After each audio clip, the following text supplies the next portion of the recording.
Aujourd'hui, je suis accompagnée de ma chère et tendre grande sœur. Youhou. Youhou. Ma grand-mère, c'est ma grand-mère qui faisait ça. Youhou. Youhou. C'était Ça va, les gênant. filles? Elle faisait ça dans le TGV. Ou C'était dans le très supermarché. gênant. Youhou. Youhou. Bref. Bref. Les amis, aujourd'hui, j'espère que vous allez bien. On va aborder une thématique qui a été extrêmement demandée.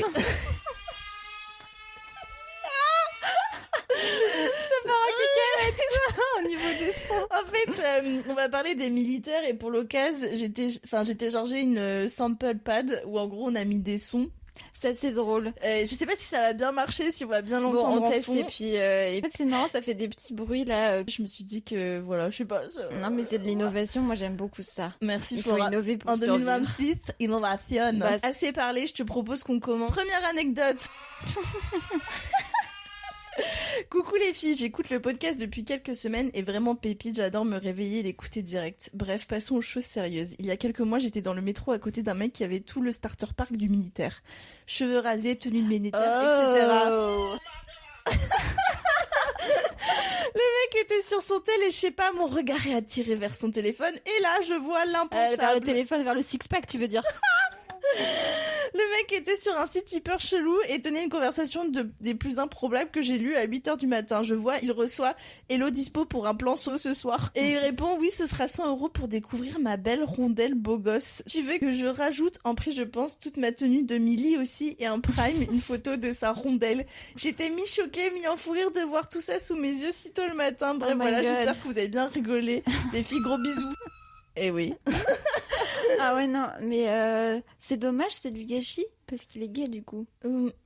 Pourquoi En ce fait. serait du gâchis parce Parce qu'il est grave beau gosse. Ah oui, il est très C'est ce beau qu'elle me gosse. disait au début. Bah en fait, ce qui me fume, c'est dès le matin, avant une dès discussion, le matin, salut bébé, on va se montrer la rondelle. Sur la Bon, y a pas grand chose à dire ma biche, mais je comprends que tu sois en mi-fourir. Ouais, Moi c'est plus l'heure le matin, genre vraiment t'as vraiment envie de sexe comme ça à 8h dans le métro, genre. il est pas gêné. En plus, Non. moi c'est vrai que je fais attention dans le métro quand même à pas écrire. Moi- Je me verrais pas, tu vois, déjà de base j'envoie pas de news, mais alors dans le métro encore moins quoi, parce que n'importe qui peut checker derrière l'épaule, genre en mode qu'est-ce que t'écris toi? Bon allez, on passe Mais à la bon. prochaine anecdote. Merci pour votre podcast, c'est la bouffée d'air frais. À 38 ans, je me régale avec chaque épisode, comme si j'avais la vingtaine, mais navré de vous dire que même après... Oh putain, presque 40 ans, les ex de la muerte existent. Ah. C'est pas rassurant du tout sur notre avenir, Flora. Non, c'est vrai que bon, c'est pas très encourageant Genre- pour notre futur. T'es Parce qu'on est toutes les deux célibataires, Célibataires. FYI. S'il y a quelques mecs sur le podcast qui écoutent. Ah. Non mais on va faire un énorme site de rencontre quand une marque voudra bien nous sponsoriser. Ouais, voilà. Des histoires d'uniformes, j'en ai. Je devrais voir un psy d'ailleurs, trop d'uniformes dans mes choix. Pour vous raconter la plus récente, j'ai rencontré un militaire sur les appelés divorcé depuis 1 an et demi, 20 ans de mariage avec enfant. Oh Ah, mince. c'est dur, ouais. Je lui demande s'il est vraiment prêt pour tourner la page. Je cherche du sérieux. Il me dit oui, il souhaite retrouver l'amour. Ok, on discute pendant une semaine et je le sens comme quelqu'un d'avenant et j'adore. Il ne tarde pas à organiser le premier et dernier date. Oh non, mince. Pourquoi? Il m'emmène dans un bar où je voulais vraiment aller depuis un moment. Il est à l'écoute. On se voit et même si physiquement il n'est pas trop mon style, je tombe sur son charme. On passe une excellente soirée. On a tellement de choses à se dire. Bref, je me vois déjà prête pour le deuxième et troisième date. Putain, mais qu'est-ce qui s'est passé? Je décide de passer la nuit chez Léo. Surprise, c'était un des meilleurs coups que j'ai jamais eu. Qui l'aurait dit? Et donc finalement, je reste du vendredi au dimanche chez lui. Je suis dans un petit nuage d'intensité et de love bombing. De venir ensuite, C'est du coup. qui tout double, soit c'est l'homme de ta vie, soit c'est un énorme Après, love ça bombing, va ouais. quand même très vite. Mais bon, chacun fait ce qu'il veut, bien évidemment. Hein, mais rester comme ça dès le premier date, 3 jours ensemble. C'est qu'il y a un vrai coup de foudre. Oui, ça peut oui, arriver. voilà. Non, après, Ça c'est peut vrai arriver. que c'est qu'il doit y avoir vraiment une entente Ouais. et c'est beau si vous avez passé des super moments. Bon, après, je comprends que c'est le dernier date, malheureusement. Soit c'est l'homme de ta vie, soit c'est un énorme love bombing et ça fait tellement mal. Bref. Il me dit des choses comme je n'ai jamais ressenti cela dès le premier date. Mais tu es merveilleuse. Je suis heureux pour la première fois depuis que je suis célibataire. Oui, je ne suis pas contre avoir plus d'enfants. Bah, et alors, Bah au premier date. bah, Ah, moi je trouve ça. Eh, Non, mais attends, tranquille. ça veut pas dire qu'il veut les faire avec elle. C'est trop... Comme bon, là, tu me c'est parles peut-être à un moi. peu tôt, mais bon, enfin après, c'est juste une information qui peut être intéressante. La semaine qui a suivi, il était en déplacement. Il ne savait pas s'il allait avoir internet. On se dit qu'on se verra la veille de son départ. Les messages continuent entre-temps, toujours avec la même intensité du week-end. Je suis dans un nuage. La veille de son départ arrive et il me dit qu'il est tombé malade. Je sens le red flag. Oh my god, c'est une excuse ça. Et donc il préfère qu'on se voit après son retour. Je comprends. Au cours de son déplacement d'une semaine, je ne reçois et il ne reçoit pas de messages. Donc effectivement, pas d'internet, je comprends. À son retour, il me dit que finalement il ne pressera pas dans la ville où nous habitons car il ira voir directement ses enfants dans une autre ville. Je comprends. Quelques heures après, il m'écrit pour me dire que finalement, oui, il rentre dans la ville où nous sommes. Ok, c'est Je bizarre. demande trop contente à quelle heure il arrive pour s'organiser en fonction de ça et pour pouvoir aller chez lui. Je suis en coloc, il me donne rendez-vous à 18h. Je me prépare, je me fais belle, je fais mon petit sac. Et 5 minutes avant de franchir la porte de chez moi, n'ayant pas de nouvelles, je lui envoie un message pour savoir si tout est ok et que je suis prête pour sortir de chez moi. Il me dit, je suis vraiment fatiguée, reste au chaud. Je comprends, mais quelque chose me dit que c'est le début de la fin. Bah oui. Non mais ça me fait trop de peine parce qu'en vrai c'était hyper bien débuté et Bah, en fait ouais. je sais pas, en fait je comprends pas trop son comportement. En vrai, moi, il est peut-être pas prêt du coup. Sache que je comprends je comprends que t'as dit, enfin tous les bénéfices du doute, je les aurais également laissés passer. Genre j'ai pas internet, ok, bon bah peut-être. Oui, Je dois aller voir mes enfants, ok, bon et bah puis peut-être. en plus c'est la première fois donc c'est vrai que t'as pas envie d'être trop pushy non plus. Oui, c'est ça, donc un peu délicat. Je comprends et c'est vrai qu'en étant militaire. En fait, on connaît pas comment. Oui, d'ailleurs, je je peux vraiment mettre ça en parallèle avec le mec que j'avais date sur Inch. J'étais pas militaire, mais il était réserviste. Et quand il m'avait dit, tu te souviens, on était à Dubaï à ce moment-là, il m'avait dit, j'avais pas internet, j'avais vraiment laissé le bénéfice du doute parce que je m'étais dit, bah, c'est totalement possible qu'il soit complètement pris avec son. C'est possible, on connaît pas. Enfin, en tout cas, moi, je Ouais, connais et puis pas. ce genre de fonction-là, enfin, c'est vraiment possible. Moi, ça m'étonnerait pas qu'il soit vraiment pas dispo, tu vois. Mais bon, le côté où là, il est revenu et qu'il t'a dit non, reste chez toi. Reste chaud, je suis trop KO. Bah, en fait, je suis un peu déçue pour Mais en fait, toi. un homme qui t'aime vraiment, même s'il est KO, il fera l'effort de venir te voir. En fait, je suis un peu surprise parce que vu les déclarations qu'il t'a faites en mode je me sens vraiment bien avec toi et derrière. Ouais, au bout de 48 heures, c'est trop rapide. Il te dit. Et puis toi, en plus, c'est le genre de move qui m'énerve, c'est de devoir renvoyer un message au moment où tu pars de chez toi pour être sûr que c'est toujours ok. Ouais. C'est à toi de faire le premier pas. Alors que là, il aurait pu dire est-ce que t'es en bas, je viens te chercher. Tu vois. Oui. Ou alors en mode est-ce que c'est toujours ok pour toi de venir me voir ce soir, tu vois, genre un peu un truc comme ça quoi. Mais là c'est toi qui as été obligé de lui demander en sortant de chez toi en mode est-ce que c'est toujours ok pour pas que je fasse l'aller-retour pour rien. Imagine tu serais déplacé. Et là pour le coup bah il t'a envoyé un message en mode non flemme, enfin c'est un peu ça comme ça que j'interprète. Je pense que là pour le coup ça aurait été le premier red flag que j'aurais pu avoir. Moi, je pense que j'aurais bloqué à ce moment-là. Je sais pas, il y a une fin de l'histoire ou c'était ça? Bien sûr, il y a carrément une fin d'histoire. Bon, bah, je vois on va voir. Fils de pute et tout. D'accord. La semaine s'est suivie avec des messages espacés jusqu'à qu'il ne réponde pas pendant 2 jours. Il me dit que son moral n'est pas au top car son ex-femme a présenté son nouveau copain à ses enfants. Puis j'essaye de le rassurer en lui envoyant un audio qu'il n'a jamais écouté. 2 jours après, je ne vois plus sa photo WhatsApp, il m'avait bloqué. Pleurer de frustration, de me dire qu'après ce love bombing, je suis tombée pour un mec que finalement je ne connaissais pas. Une semaine après être bloquée, hop, un message du mec, il m'a débloqué pour me dire qu'il était désolé de ne pas avoir donné de nouvelles, mais que lors de ce fameux déplacement, il a recroisé une personne qu'il n'avait pas vue depuis longtemps et que ça a matché et qu'ils continuent à se parler.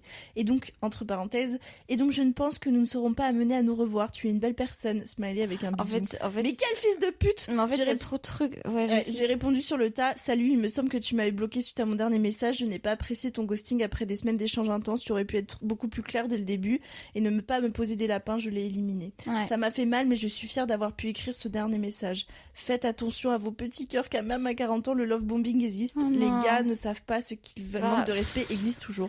À nous de reconnaître tout cela rapidement pour ne pas tomber dedans. Pour ma part, leçon apprise. Je vous fais des bisous. En ma vie. En fait, merci pour ce petit je me doute que de toute façon, un homme reste un homme, une femme reste une femme, que ce soit à 20 ans, 30 ans, 40 ans, t'as un peu plus d'expé, mais bon, t'es toujours humain et t'es toujours à la recherche de l'amour quand t'as pas trouvé quelqu'un, quoi. Donc, mais en fait, là, il y a trop de signaux bizarres. D'une part, j'ai l'impression qu'il dit qu'il a tourné la page, mais en fait, là, c'est faux parce qu'en fait, il dit qu'il était dégoûté que sa femme présente son copain, son ex-femme présente son copain à ses enfants. Donc déjà, il y a ça. En fait, il y a du mytho. Et puis, il y a l'autre histoire avec l'autre personne qui l'a revu et avec qui ça a matché. Et déjà, en fait, oui, il y a du mytho parce que je pense qu'à ce moment-là, je croyais il t'a sorti tout plein d'excuses alors qu'en fait, il était juste en train de voir une meuf à côté, quoi. Ouais. C'est dégueulasse. C'est horrible. Après, sache que moi, je pense que je serais tombée dans les mêmes trucs que toi. Je pense que j'aurais été jusqu'à ce niveau-là. Après, pas de regret parce que je pense que voilà, c'était un super coup. T'as eu un peu le coup de foudre. Vous avez passé le week-end entier ensemble. C'était trop un beau moment et intense. Et il y a dû avoir un match, mais c'est juste que, comme tu dis, cet homme n'est pas prêt à se poser. Et c'est clairement du love je sais pas bombing. si c'est ça ou s'il a trouvé vraiment une autre meuf, j'en sais rien. Peut-être que c'était une vieille excuse pour Je l'éloigner pense que parce c'est une que vieille excuse. ça se trouve c'est une vieille excuse Mais parce oui. qu'en fait il se sent pas prêt, il s'est rendu compte. En tout cas moi c'est peut-être ma supposition, c'est que il t'a envoyé un truc en mode j'ai retrouvé quelqu'un alors qu'en fait je pense, Ouais. après on peut jamais être sûr. Hein. Je pense qu'en fait il s'est simplement rendu compte qu'après 20 ans de mariage il est toujours pas prêt à tourner la page parce qu'il a dû avoir un cœur brisé avec son ex-femme et que c'est quand même très dur de faire une croix sur un idéal familial avec des enfants. Enfin voilà, donc moi je pense qu'il était... En fait, tu lui as demandé s'il était prêt, mais je pense qu'il a un peu mytho, il se rendait pas forcément compte. D'ailleurs, je pense que tu ne te rends compte vraiment que tu n'es pas prêt à tourner la page que quand tu tentes avec quelqu'un d'autre. Ouais. Mais des fois, tu as besoin aussi d'un déclic de voir une personne pour te dire non, bah en fait, même si ça match de ouf, je suis pas prête à tourner la page avec mon ex et ça prendra plus de temps que ça. Et voilà, tu vois. Et là, j'ai l'impression que c'est un peu ce qui s'est passé. Ouais. Et ouais, non, trop déçue parce que c'est pour toi, parce que moi aussi, Oui. je trouve que, en fait, j'ai eu des. En fait, il y a de la beauté, il y a de l'intensité et le love bombing, ça gâche tout. Ouais, et puis j'ai eu des frustrations aussi dernièrement parce que je trouve qu'il y a des mecs avec qui tu te dis ça pourrait grave matcher sur le discours, ça fonctionne bien. Enfin, tu vois, il faut laisser les possibilités sans engagement derrière, quoi. Tu te dis voilà, ça commence juste par des discussions, on voit si ça match et puis ça continue Faut ou pas. tenter. Oui, faut tenter. Et en fait, c'est vrai que là, je trouve ça trop dommage parce que vous avez eu une super expé tous les deux ensemble et de passer à côté de ça, en fait, c'est ça qui Parce est que je pense rageant. qu'il y a eu un match quand même. C'est ça qui est Ouais. rageant. Et parce que monsieur n'est pas prêt du haut Ouais. de son grand âge et qui préfère batifoler. En fait, ce que je juge, c'est son comportement où il n'a pas été clair Non. avec elle.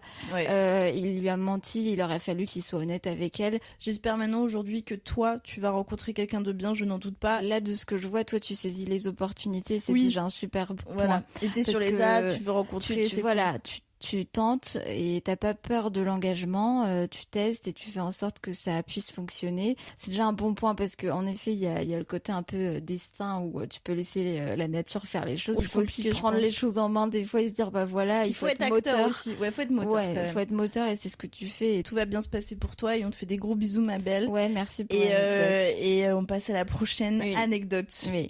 Alors, j'étais en prépa militaire dans un lycée militaire. 90% de mecs qui ne parlaient pas aux filles surnommaient les grosses. Ah bon? Ils ne parlaient pas aux filles, ils les surnommaient les grosses. Ok, c'est bizarre. Un contexte pas très accueillant pour les femmes qu'ils préféraient à la maison. Moi, ça m'étonne pas, en fait, que ce soit un milieu hyper macho. Mais bien sûr. C'est encore un milieu très masculin. Bien sûr. Et puis souvent, c'est. Mais là, par contre, le côté hyper catho-tradi, ça m'énerve. Ça m'énerve. Ah, ils vivent La plus dans plupart l'époque. venaient des familles catholiques un peu tradies, portaient la yaoul, les cheveux bien, la petite mèche. Ah non, j'aime pas ça. Je vois très bien de Je quoi vais on rien parle. dire parce que bon, voilà. Un épi comme Tintin, genre, Ouais, c'est comme non, je crois que c'est. Ah, je sais pas, Je j'ai vois pas pas envie de de quoi on savoir. parle. De toute Moi, je façon, pense qu'on parle de quelqu'un comme Tintin. peut-être. Tu sais, ils mettent du gel et ils font ressortir Attends, c'est leur quoi petit- la youle Youle On connaît. cheveux. Alors attendez. Des cheveux Ah, mais oui, au-dessus. c'est rasé sur le côté. C'est rasé sur le et, côté et il y a les cheveux Ah, au-dessus mais elle, encore. c'est parce qu'elle connaît le vocabulaire militaire. Ouais, toi, mais- t'as plusieurs militaires. Oui, nous, on connaît pas, en fait. On connaît Mais pas, c'est vrai mais que quand. certains étaient PAM, pas avant le mariage, donc puceaux. Ils attendaient la bonne. Le jour où je marie, je l'aurais tellement attendu. Je vais lui lâcher un bocal de sperme dans la gueule. Oh, mais c'est vulgaire. Elle aurait peut-être préféré qu'il n'attende pas à ce prix-là. Dark. Comment il parle?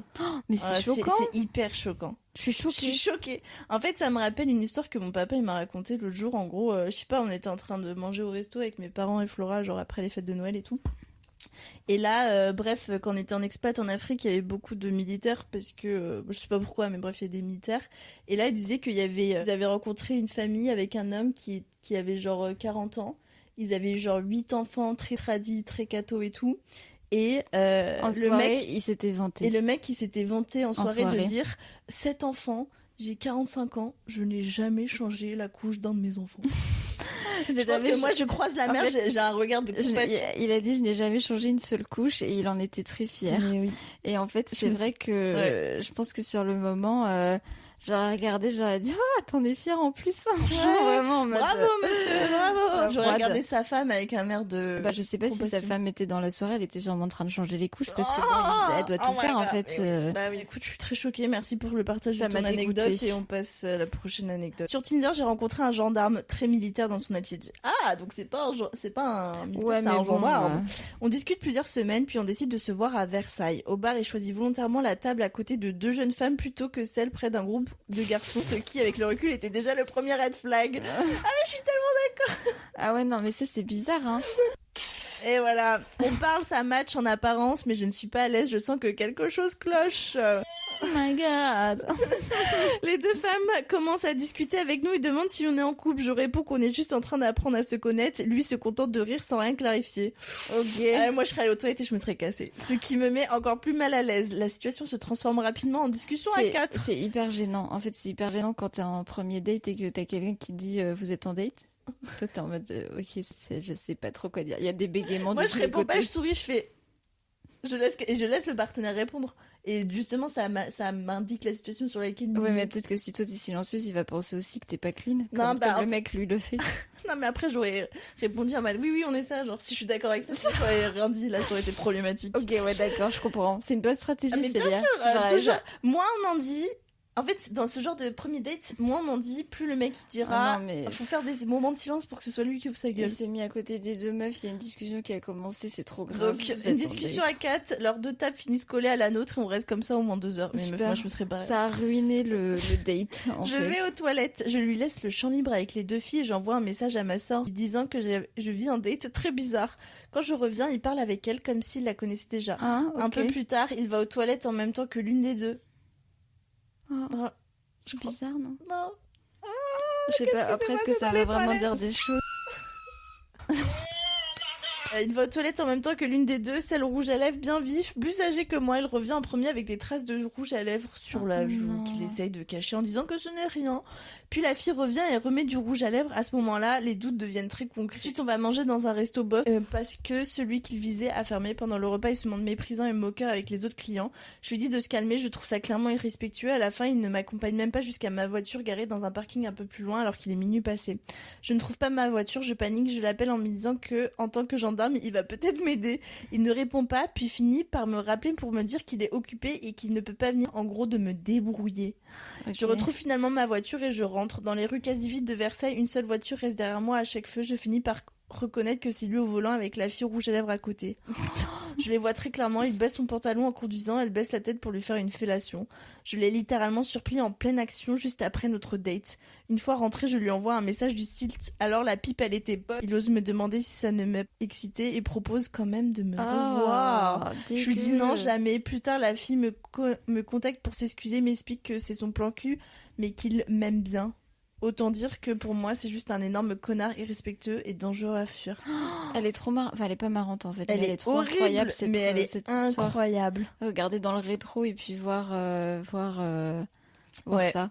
Ouais. C'est genre la meuf qui s'excuse, bah elle est bien gentille, la nénette, mais Je pense que c'était pour soulager sa conscience. Non, mais franchement, d'avoir sucé ton t'as un date couple, devant t'as un couple qui te dit on apprend à se connaître et l'autre nénette elle commence à tromper. Enfin Elle le bref. suçait dans les toilettes. Oui, non, enfin Mais bref. c'est un coquin sale, Voilà, mais pervers. dégoûtant. Non, mais ça me choque. Franchement, ce genre de comportement. Je suis Dégueulasse. choquée. Ouais. Bon, bah, en tout cas, des gros bisous, ma belle. Loin de lui. En fait, c'est trop drôle parce que t'as l'impression qu'ils sont. En fait, t'as envie de le regarder dans les yeux et de dire est-ce que t'es vraiment con? T'as cru Ouais. que j'ai pas deviné ce que t'avais fait dans les Je toilettes. sais pas, les hommes, il n'y a pas de neurones, ça connecte pas. hein. Non, visiblement, Ouais, Ouais. il y a beaucoup de muscles, mais pas beaucoup de choses dans le ciboulot. Effectivement. Visiblement. Bon, passons à la prochaine. Des gros bisous, ma belle, c'est pas une grande perte. hein. Coucou, je sais pas dans quelle catégorie peut rentrer mon histoire, mais vous allez voir, c'est rocambolesque et digne d'une série Netflix. Ok, on a hâte. Par contre, ça risque d'être un peu long, je suis désolée d'avance. Pas de soucis, ma vie, on adore. C'est On pas est là. grave. Pour le contexte, je suis restée 10 ans avec mon ex de mes 17 à 28 ans. Ça- C'est beau. C'est beau. D'accord. Il a un an de plus que moi, il est militaire, j'ai organisé ma vie autour de lui, c'était le centre de mon monde, je l'ai suivi dans une autre région que la mienne pour son travail, etc. C'est Ouais, beau. c'est beau. La rupture, on remonte à décembre 2024. Ouh là là, C'était il y a pas si longtemps, ma biche, c'était il y a 1 an. Ouais. Retenez les dates, c'est important pour la suite. Quelques jours avant un départ en mission pour 4 mois, je le sens bizarre et je le force à me dire ce qu'il se passe. Il me dit qu'il se pose des questions sur nous et qu'il attendait de partir en mission pour voir si je lui manquais, ce genre de choses. Oh. On est donc sur un mec très courageux qui planifiait de me quitter par téléphone à 4000 km s'il se rendait compte que je lui manquais pas. Il faut noter que quelques mois avant, il m'avait fait quitter mon emploi parce qu'on prévoyait de revenir dans notre région natale, acheter une maison, faire des enfants, la totale quoi. Donc en gros, le type me demande d'attendre gentiment pendant 4 mois que monsieur prenne une décision. Bien évidemment, je refuse et je le quitte. Me voilà à 28 ans avec tous mes projets, plus de boulot ou dans une région où j'ai personne. Je prends mes clics et mes calques et je rentre chez mes parents pour littéralement recommencer ma vie à zéro. Je fais ma vie et 3 semaines après son départ, il me recontacte tous les jours, qu'il regrette, etc. Bah, après, c'est-à-dire qu'il a voulu faire un break pour se rendre compte de ses sentiments, quoi, pour faire du discernement. Bah, je dis pas qu'il a eu un comportement parfait, mais quand t'as des doutes, t'es peut-être obligé de passer par là aussi, tu vois. Mais c'est vrai que ça peut être très blessant pour l'autre. Je pense que c'est très blessant, mais au moins il a été honnête, il t'a dit les choses. Donc bon, c'est dur, mais c'est honnête. Moi, si j'avais été toi, après je suis pas toi, je pense que j'aurais reconsidéré. Moi aussi, mais parce que 10 ans de vie ensemble, c'est très dur. Je dis c'est pas dur, mais faut pas être si catégorique. Bon. C'est très dur et je pense que j'ai jamais eu de relation aussi longue que la tienne, donc ça c'est sûr que je peux pas me prononcer là-dessus. Mais il a voulu faire un petit break, il s'est rendu compte que tu lui manquais de ouf. Voilà. Il a été cash avec toi. Ouais. Et bon bah voilà, maintenant c'est vrai que c'est à toi de voir si tu veux bien lui pardonner parce que c'est pas évident après 10 ans de relation qu'on te dise bah j'ai des doutes et voilà quoi, ça doit être très blessant. C'est très blessant. On s'appelle et on décide de se reparler et de voir à son retour si on se remet ensemble. Moi, bien évidemment, je n'attends que ça. Et sur la fin de sa mission, j'ai clairement le droit à des déclarations d'amour du genre « Je veux te rendre heureuse, c'est la femme de ma vie, je regrette ce que je fais. J'ai trop hâte de te retrouver et de reprendre nos projets à deux, blablabla. » J'aurais été trop comme elle. J'aurais été intérêt à me faire une putain de déclat. Mais moi aussi. Il rentre en avril 2025. Ah, donc, mais récent. Mais avant de venir me voir, il va passer une semaine chez son meilleur pote. Ah, moyen quand même. Ouais, on se voit enfin, on va au resto et tout se passe globalement bien, mais à la fin du resto, monsieur me dit j'ai pas le déclic. Oh non, mais putain. Ouais, je vous laisse imaginer ma gueule à ce moment-là, mon monde s'écroule une seconde fois et clairement je suis tombée très bas. Je lui dis clairement que sans lui dans ma vie, je ne peux pas vivre et je le pense sincèrement, ça va beaucoup mieux. Je vois une psy depuis, enfin bref, un peu drama queen, mais vraiment j'étais à bout. Non, ma vie, t'inquiète. Franchement, ma vie, t'inquiète. Je pense que j'aurais vraiment pu être toi-même dans l'histoire. Moi aussi. Parce que je l'aurais laissé revenir et quand il me. Mais t'as dit qu'il allait revenir. Comment ça, il dit finalement j'ai pas le déclic? Ouais, non, mais déjà le truc il va voir son pote d'abord. Écoute-moi bien. C'est moi que tu vas voir d'abord. C'est moi que tu vas voir d'abord. C'est moi ta priorité. En fait, tu me dis que je te manque. Donc pourquoi tu vas voir ton pote? Genre, je l'aurais pas compris. Ça m'énerve. Ah non, ça m'énerve. Parce que il te supplie de leur laisser une seconde chance. Et puis derrière, ils te disent j'ai pas de déclic. Ouais, ta mère, ta grosse merde.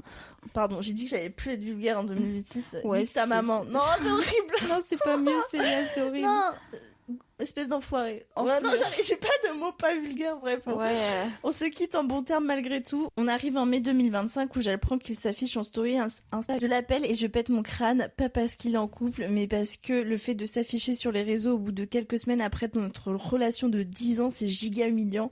Et c'est pire, je trouve, après que je lui ai dit que je voulais mourir sans lui, en fait. Oh. Non, ma vie. Toi, t'as juste été très... Moi, honnête, hein, c'est pas la honte. C'est lui la honte. Tu vois Thibaut Garcia, là. Je suis désolée, je vais balance. Ah oui, là, de il l'influence. a quitté 10 ans de relation avec Jessica, deux gosses. Et là, il s'est remis avec... Je sais pas avec qui il est, mais il s'est affiché avec une nana. Et en fait, je me suis pas dit que c'était humiliant pour Jessica, j'ai eu plutôt de l'humiliation pour lui. Je me suis dit, ah putain, c'est la honte pour lui, genre. Parce qu'après, tu sais, j'ai pas de honte, enfin, donc pas de honte sur toi, c'est ça que je veux dire. Non, c'est vrai, je suis assez d'accord parce que quand tu regardes, si tu connais pas Jessica et Thibaut, c'était un couple d'influenceurs, bref, c'est parce que nous, à notre adolescence, on aimait regarder les anges de la télé-réalité, des choses très instructives. Ouais, c'est agréable. Mais du coup, c'est vrai que moi, quand je vois cette famille en question, honnêtement, je trouve que Jessica, c'est une fille hyper forte et qu'elle a le cœur brisé. Elle pleurait devant son mari en disant c'est tellement dur de plus être aimée par l'homme avec qui on a passé 20 ans de sa vie, avec qui on a fait 2 enfants et elle disait j'arrive pas à croire qu'il puisse tout balancer comme ça d'un seul coup parce que on a l'impression l'impression, en tout cas de ce qu'on entend, après on n'était pas là, hein, mais que ça a été très très soudain. Mais c'est vrai que tu vois, moi quand je vois le couple, j'ai honte pour lui parce que je me dis, franchement, c'est très moche. C'est moche. En fait, c'est moche de faire ça. Ouais. Et en fait, je suis d'accord, tu peux être en couple, mais l'affiche pas. Je lui souhaite pas du mal à ce mec-là. T'affiches pas comme ça. Non, Quelques mois après la rupture, attends au moins 1 ou 2 ans. Mais en fait, tu vois, c'est le genre de personne où je me dis, en fait, il y a tellement de risques que derrière, ça leur revienne comme un boomerang, genre 10 ans après, et qu'ils se disent, bah en fait, j'ai rien construit de ma vie. Ouais. Parce que tout ce qu'ils ont construit, ils l'ont détruit, en fait. Ça. Et tu vois, après, t'as des divorces, tout ça, je dis pas, mais tu vois, je trouve qu'il faut quand même, en tout cas... Là, de la manière dont j'ai l'impression qu'il n'y a pas eu de gros discernement, que ça a été fait très rapidement. Et pour tourner la page sur une famille comme ça, faut pas être bien dans sa tête. Enfin bref, je finis comme ça. Non, mais rude quand même. Non, mais ça continue l'histoire. De là, moi, je rentre dans la phase de la colère et quelques semaines après, il reprend contact avec moi pour l'aspect administratif. On était paxés et j'avais le plus gros de mes affaires chez lui parce que j'étais toujours chez mes parents. De là, il s'effondre en disant qu'il regrette. Oh mais putain, mais c'est une blague. Mais il regrette alors qu'il s'affiche avec une meuf à côté. Ce qu'il a fait, etc. Il demande si je peux venir au moins mettre mes affaires en carton parce que vivre dans la maison avec toutes mes affaires, c'est trop dur, etc. J'accepte et j'y retourne un week-end. On se voit le vendredi soir, on discute énormément. Il s'excuse pour son comportement, mais il a l'audace de me dire qu'il a la haine de me voir devenir la femme dont il a toujours rêvé. Ils passent la nuit ensemble et avant qu'il se passe quoi que ce soit, je lui dis que s'il fréquente quelqu'un, vu sa story Insta, je rappelle, il se passera rien entre nous. Ce à quoi il répond que c'est rien de sérieux, donc on couche ensemble et ça chamboule un peu tous mes sentiments. Bon, elle s'est mise dans le même lit que lui. Je suis désolée, mais faut savoir quoi, parce que si tu te mets dans le même lit que lui, tu dis pas il se passera rien. T'aurais pas, c'est un piège. Oui, c'est un piège. Il t'a dit de venir récupérer tes affaires, c'était un piège. Genre, t'es en mode oui, dès que tu pars un week-end, enfin vraiment, j'ai pas envie de te croiser en fait. Ouais, puis le lendemain, il repart chez son meilleur pote pour le week-end, mais je sens que ce meilleur pote, c'est pas un meilleur pote, c'est une meuf. Je fais mes cartons et en partant, je lui laisse une lettre, lui demande à ce qu'on se laisse une seconde chance. À son retour, il m'appelle, on décide de se laisser cette chance. Mais là, déjà, j'aurais dû me barrer parce que je comprends que la fille, soi-disant, rien de sérieux, il était en couple avec. Il la quitte et il vient passer une semaine chez moi, on se voit tous les jours. C'est incroyable, il me dit tout ce que j'ai voulu entendre et c'est juste fantastique, mais le lendemain je le sens bizarre. Et à la fin de semaine, il me dit qu'il est pas prêt à se remettre en couple, ce que je respecte, et en gros il me dit de patienter, qu'il lui faut du temps, mais que je suis la femme de sa vie et qu'il reviendra. Faut arrêter. Non, je te garde sous le coup. Reste proche de moi, mais j'ai besoin d'aller voir ailleurs. C'est complètement ça en fait. Les semaines passent, je rencontre quelqu'un. Ah, trop bien. Oh ouais, et je lui dis pour mettre un point final à notre histoire, et j'apprends aussi que je suis enceinte. Je lui en parle et je me fais envoyer chier comme une merde. Je me retrouve à gérer le truc solo, à avorter seule, enfin bref, horrible. Oh non. Je fais ma petite vie jusqu'au moment où on doit se revoir pour que je récupère mes affaires. Il essaie clairement de retenter un truc, puis il m'envoie des messages d'amour, etc. Je l'envoie balader. Mon histoire avec la nouvelle personne se termine, mais c'est très simple pour le coup. Mais je me retrouve dans mon nouvel appart seule et j'ai un peu le blues et donc je reprends contact avec lui. Donc il est avec quelqu'un, une nouvelle personne selon ses dires. Après ça, j'ai fait ma vie tranquille jusqu'au 21 septembre 2025. Il m'appelle pour me dire que sa copine est sur des messages du temps où s'est redonné une chance, qu'elle pète un plomb, etc. Et moi je comprends pas parce que si c'est une fille rencontrée récemment, qu'est-ce qu'elle a à faire qu'on se voit en juin pour se redonner une chance? Sauf que là je comprends que la fille de la story et la fille avec qui il est en septembre, c'est la même. Il s'effondre au tel, il me dit qu'il regrette de m'avoir quitté, mais putain, oh, c'est bon, ressaisis-toi mon grand, faut se décider. Je lui dis que la seule chose que j'accepte de sa part, c'est des excuses, il propose qu'on se voit comme une idiote, j'accepte. Ah bah oui, non mais là c'est idiot, oui ma biche. Oui, il y a un peu, trop d'aller-retour en fait. Mais oui, il y a un moment faut couper là. Non mais en fait il sait pas ce qu'il veut le gamin. Ouais, ça m'agace. Ouais, il dit qu'il va me tenir au courant pour le lendemain. Bien entendu, le lendemain, pas de nouvelles. Je l'appelle et c'est une fille qui répond. Elle me le passe et nie absolument tout ce qu'il m'a dit. Il raccroche au nez. Je décide d'appeler son meilleur ami à lui. Me dit qu'ils sont en froid, que depuis notre relation, il fait de la merde et que la fille en question est une cassos. Et en mettant tout à bout, je comprends qu'il a rencontré la fille en novembre 2024, soit un mois avant notre séparation, et qu'il m'a donc trompé avec. Oui, c'est sûr. Ça. Enfin, oui, du coup, ça explique beaucoup de choses. Je décide de prendre contact avec cette fille pour lui dire toute la fois qu'il est revenu vers moi, etc. On reste 3 heures au téléphone, ils sont ensemble depuis novembre 2024. Et tout ce temps, il a mené une double vie entre elle et moi. Elle a décidé de rester avec et a commencé à tenir des propos respectueux envers moi, donc j'ai coupé court à la conversation et depuis, j'ai bloqué tout le monde et je n'ai plus de contact. Aujourd'hui, je vais mieux que jamais, j'ai fait un énorme travail sur moi, je suis plus que fière du chemin parcouru, mais c'est clairement l'un de mes pires traumatismes de ma vie, ça laissera des traces. Très très grosse anecdote, effectivement, digne du série Netflix. Mais en fait, le truc, c'est que je pense que t'aurais dû être plus ferme. En fait, à partir du moment où il t'a dit je suis prêt et qu'il est revenu et qu'il t'a dit non, en fait, je suis pas prêt, c'est bon, enfin on n'est pas Enfin, dans un moulin à non, vent. c'est du foutage de gueule en fait. Ouais. Je suis d'accord qu'il faut laisser des deuxièmes chances pour ne pas avoir le regret d'être allé jusqu'au bout, mais là il y a eu vraiment trop de va-et-vient, de je reviens, Ouais, je suis nanani, d'accord. nanana. C'est trop, il y a un moment, faut que tu te préserves, ma belle. Bah, Et bon, oui. aujourd'hui, je suis contente de savoir que tout va mieux pour toi et que t'as fait un gros travail sur toi-même. C'est vrai que 10 ans de relation, ça s'oublie pas comme ça. Enfin, c'est quand même un énorme amour de ta vie. Tout le monde Et sait que c'est pas. On dit forcément. Nous, on n'est pas du tout dans la configuration qui est la tienne. Donc c'est vrai qu'on se permet de dire des choses alors qu'on n'a pas vécu de relation de 10 ans. Donc c'est vrai que c'est très dur quand même de se détacher de ce genre de personne. Mais c'est vrai que je pense qu'il t'a rendu quand même très malheureuse, quoi. Donc en fait, pour moi, il faut vraiment abréger ce genre de relation qui est nocif pour toi et t'as fait un ça dure travail. dans le temps, ouais. T'as fait un travail sur toi-même et c'est très bien parce que Oui. c'est ça qui te permet aussi vraiment de discerner, éviter les prochaines fois. Ouais, c'était pas lui et heureusement. Faut pas rester avec faut pas rester avec ce genre de casse. Ah, les hommes militaires, ça dégage. Bon, prochaine anecdote. Hello, je vous amène mon histoire avec un militaire particulier qui était plutôt accro au sexe. Il me forçait à lui envoyer sans cesse des photos de moi. Quand il est parti en OPEX, il me disait à peine bonjour, mais réclamait ses photos journalières. Ah ouais, donc en fait, le mec, pas bonjour, passe-moi une photo de Tony. Je voulais qu'on ait Je suis désolée, je vois vraiment J'ai les pas mecs. le temps. Je viens à peine de me réveiller. Me vider les couilles. Je veux dire, calme-toi, frère. Calme-toi. Mais l'heure, je jure, pardon, je suis hyper vulgaire. Ouais, aujourd'hui. c'est bien, t'es vulgaire. J'arrête. Les hommes et leur C'était une de tes bonnes et leur résolutions. Et leur kickette. Et leur kiki. Leur kiki. Le journalier voulait qu'on ne fasse ça que par derrière, alors que moi je ne suis pas forcément à l'aise avec ça. Il voulait passer ses journées à sexer et moi j'en pouvais plus au bout d'un moment. Sexy, non, mais ça me tue. C'est drôle comme terme, je savais même pas que c'est Ça, j'aime bien, je vais le réutiliser. On a passé notre journée à sexer.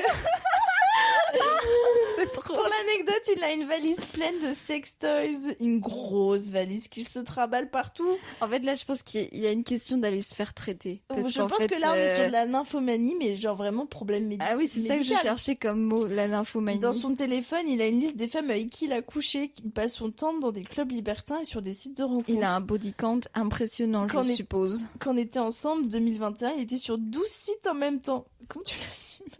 Voilà, c'était pas mon premier militaire, mais c'était certainement le dernier. Bisous à vous, j'aime trop votre podcast. Bisous, ma vie. Écoute, moi, ça m'a fait rire. Enfin, pas rire. Après, je trouve que ça fait un peu peur, les addictions comme ça, quand même. Ouais. Moi, j'aurais pas été très à l'aise avec ça. J'aurais été en mode, il va falloir aller consulter, en fait, un sexologue. Moi, j'aurais été en mode... Non, mais moi aussi. En fait, j'aurais dit, je crois que c'est un problème. En fait, c'est horrible, mais je pense qu'à partir du moment c'est lié avec son texte habituel, je pense que c'est un problème, en fait. Il faut que t'ailles voir, on va pas faire que sexer, il faut que t'ailles voir quelqu'un. Je serai en mode, non, mais on va prendre rendez-vous avec une sexologue ou je sais pas, enfin... Moi aussi, si je tenais à lui, c'est ce que j'aurais fait. Oui, s'il vaut vraiment la peine, et juste que c'est des pulsions. En fait, je crois que quand t'es vraiment... t'as besoin de... Tu vois, c'est plus fort que toi. Mais là, visiblement, il t'a même pas laissé l'opportunité de développer tes sentiments. Il y avait pas le temps pour ça, il voulait juste tes photos, en fait. Je crois que j'aurais trouvé ça comique à la fin.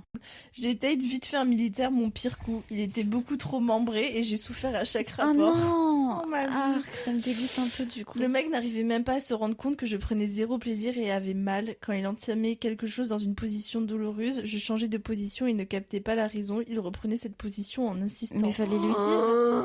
Et j'ai dû lui gueuler dessus, lui dire d'arrêter, que j'avais mal, qu'il ne faisait pas attention à ce que je prenne du plaisir et que ne pensais qu'à lui. J'ai dû faire bobo à son ego, car peu de temps après, il m'a dit: je me sens trop nulle, pas à la hauteur dans cette relation, je préfère qu'on arrête là. C'est très bien, mon loup, on va s'arrêter là. J'ai pas l'énergie de t'éduquer à la notion du plaisir réciproque qu'il y a au bisou ma vie. En fait, on dirait deux grands adultes assez matures qui se disent les choses très franchement. L'autre pendant le rapport, mais tu comprends pas que ça te fait mal. C'est vrai que les hommes, on se doute pas, mais ils ont quand même vraiment un ego important par rapport à tout ça. Ouais. Moi, ça m'est arrivé, par exemple, c'est très personnel, un ex qui a une panne. Bon, voilà, ça arrive. Oui, non, mais et en fait, il faut surtout bloquer, parce que c'est ce que j'ai fait la première fois. Je te dis, ça y est, moi aussi, je l'avais fait en mode, on remettra ça plus tard, genre, voilà. Et puis lui, il m'a regardé, mais il souriait pas du tout. Il était en mode, c'est pas drôle du tout, en fait. J'étais en mode, oh, waouh, ok. C'est que moi aussi, avec Ricardito, ça m'était arrivé. Non, mais ça arrive. En gros, on était tous les deux, j'étais en bon, bah, pareil comme toi, j'étais en bon, bah, on va C'est pas manger grave. des pâtes, on va regarder un film, tu vois. Et genre, en gros, il était dans un visage fermé, il était en mode, non, Cilia, you can't understand. Ouais, voilà, It's c'est ça. worse than that. Oui, c'est exactement Je ça. calme-toi, mon grand. En fait, j'avais l'impression qu'il était en train de faire une crise existentielle à ce moment-là. Non, mais il y a rien de grave, en fait. Déjà, j'avais envie de dire, c'est moi qui pourrais être blessée parce que visiblement, je ne t'excite pas. Mais je vais rien dire parce qu'apparemment, c'est toi qui as besoin de te remettre bien. Du coup, bref, tout ça pour dire Ouais. que après, t'as mal, donc ça, il faut vraiment parler, il faut être très transparent Non, faut là-dessus. dire qu'on a mal. Mais par contre, il y a des petites choses où je pense qu'il faut vraiment faire attention à la manière dont on l'amène parce que c'est vraiment... ils sont très fiers par rapport à ça. Ils ont vraiment beaucoup d'ego. Tu comprends, il faut dire les choses tranquillement, sinon ils se vexent. Non mais c'est... Non, c'est des petites t'inquiète. natures. Oh, non mais... non mais t'es super par contre, hein, t'es super. Juste pas dans cette position. Je crois en toi. Non, mais... Des connasses. non, mais... Il faut dire les termes, faut dire les termes. Non mais c'est après c'est vrai que je pense que c'est quand même important que tu sois épanoui sexuellement. Mais Donc bien sûr. t'avais totalement le droit de lui dire aussi que t'étais pas bien et tout. Mais lui, est-ce que t'as essayé le lubrifiant?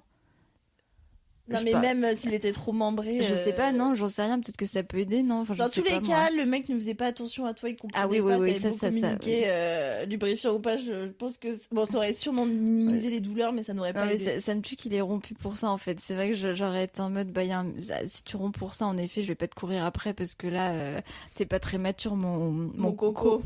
T'es complètement capable de passer au-dessus de ça en fait. Ouais, Ça arrive. c'est pas grave. Non, il y a rien de grave. Mais bon, c'est vrai que le mec, si moi il m'avait dit ça en mode, écoute, je suis pas à la hauteur, j'aurais été en mode, ok, non, mais si tu remets juste en question, je pense que t'es pas pour la relation en fait, parce qu'il y aura des choses beaucoup plus dures dans la vie, hein, que juste. C'est Non, mais Les hommes, en fait, ils se vexent pour si peu. c'est ce que Et maman si dit, tu hein, peux. c'est à l'hôpital, elle voit toujours des hommes qui pleurent pour un petit bobo. Mais oui. C'est ridicule. Mais- Elle me dit non, on vit l'accouchement et puis t'as des mecs qui pleurent parce qu'ils se sont coupés une partie du doigt. Elle est en mode non mais attendez. Enfin bref. Ok, Ok. non mais c'était une belle dernière anecdote, Oui. elle m'a fait bien marrant. J'espère que ça vous a plu. Pour toutes les personnes qui ont envoyé, là, il en reste quand même pas mal, donc on fera sûrement un épisode 2 si ça vous plaît. Bon, on fait des gros bisous et à la semaine prochaine.